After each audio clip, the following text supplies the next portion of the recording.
Okay, so this video has been a long time coming. I know on Twitter and comments, you guys have just been adamant that I talk about this subject and what Dave Bautista said regarding Spider-Man and the whole MCU thing. Now, plenty of you have figured out my pattern. For Spider-Man, I'll talk about anything and everything because I absolutely love the character. If there is something that's being talked about that I'm not reporting on right away and giving my opinion, chances are I'm reaching out to people that might take a little bit of time to get back to me to be able to make a video informing you guys on the full topic at hand. So this is going to be one of those videos. So let's get into what happened. So essentially at the press junkets for Guardians of the Galaxy Volume 2, Dave Bautista was asked about the stuff he's excited for, and he said, Spider-Man is the one I'm really looking forward to. I love the kid. I love Tom Holland. I also love that they're staying true to the comics with the whole series, and I think that's because Marvel Studios has gotten involved. I think it was Sony who had control, and I think they're doing a partnership now.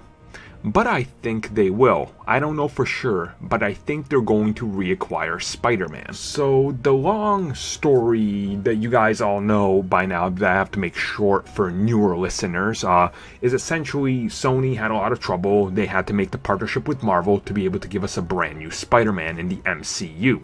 Now over the last 17 years, since really the peak in 2000 where Sony was the #1 entertainment and electronics brand in the world, they've fallen far from grace. It's almost been like a 90+% drop in revenue.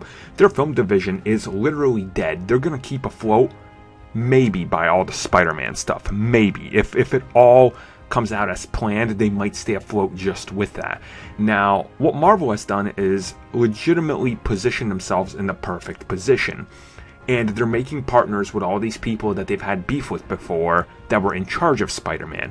So hypothetically, let's just say hypothetically, if a company was to come in, like let's say hypothetically, I'm not saying anything's going to happen, but Universal comes in half a year from now and goes, all right, we're buying Sony movies division. We're going to buy all these properties that they have.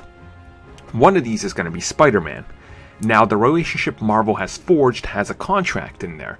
Now, this contract isn't that they exclusively keep Spider-Man, but you better believe that there's some sort of negotiation deal in there that they could possibly go, hey, you 3, 4, 5, 10, 20, 50 people involved with the Spider-Man thing, guess what? Sure, you're going to go to Universal, you're going to do this. How about you come over here and we regain everything Spider-Man, and now everything works out. So you're part of the Marvel and Disney family now. Now these people are smart and they're building these type of relationships because you never know how things are going to play out. Hell, Sony might just go bankrupt and no one wants their properties. And then Spider-Man is left up for scraps. So why not make a last hurrah and last ditch effort and go, well, you know, Marvel wants him back. Let's sell him for a good amount. We'll all go retire in the sunset and we'll all still get a piece of the pie for the next 50 to 100 years, and all of our, descendants are going to get a piece of the pie from Spider-Man because we made this deal. It's literally the most obvious thing that if anything happens with Sony, Marvel and Disney reacquire the character. Now, it's not a matter of when, it's a matter of if. And if you guys go see the Venom movie, if you guys go see Black Cat, Silver Sable, chances are never. Unless they out of nowhere just drop. Then chances are it's coming soon.